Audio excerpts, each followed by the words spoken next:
Right. So you got on this ship to The go... Near Hellas. Right, yeah. Which was an old Cunard cruise ship. Yes. And it took 900 passengers, but there were 6,000 service personnel on it. Mm. These are snippets of information one gets, how factual they are. Right. And we went through the Bay of Biscay. So where were you kind of, what was your accommodation like on the ship? It must have been pretty crowded. Oh yes, we slept where we ate. On a mess deck, we slept on the tables and on the forms and on the floor, and hammocks for those who were lucky enough to get them. Yeah. I got one, but my shape didn't lend itself to sleeping in a hammock. And I fell out on top of the guy sleeping on the tabletop under me. Oh. And he got up and he said, "We've been torpedoed, I said, "Shut up." I said, "We haven't been torpedoed." Just fallen out the hammock. Oh dear, yeah. And but through Biscay, some of the lads were ill, really ill. Yeah. We had a friend. He was an architect, Paul Free, and we lost him. We didn't know where he'd got to, and we searched the ship, and eventually we found him on deck, double bent in a coil of rope, with his head hanging back under a staircase, and all he could say was, "I wish I were dead. I wish I were dead." Yeah. And a lot of them were sick over the side. He was so ill. Yeah, he was so ill. And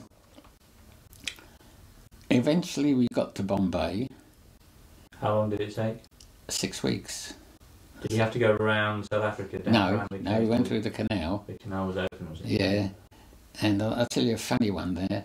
A lot of girls on board this ship, Wackeyes and ATS, and the Egyptians on one. And there's a very narrow a very narrow channel, and you're not too far from the land. This is the Suez Canal. Suez Canal, and you get these Egyptian gentlemen who would pick up their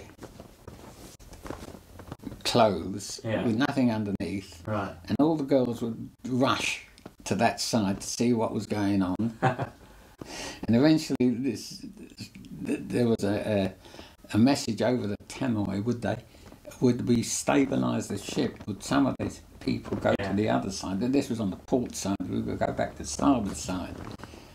Port starboard's the other way around. And that was an amusing incident. And another racket that was going on was the Egyptians wanted to sell us handbags and wallets and belts, and they'd be down there in their rowing boats with their stock, and they would want cigarettes, and there were boxes of 200 cigarettes, Players, 333 State Express, and some of the buggers on the ship would empty the cigarettes, wrap them, put paper in to make the weight equal, seal them up again, and lower them down on a string, and the handbag would come up on the other side. And before long, terrible shouting and screaming from down below, because they discovered they'd got an empty box. And yeah.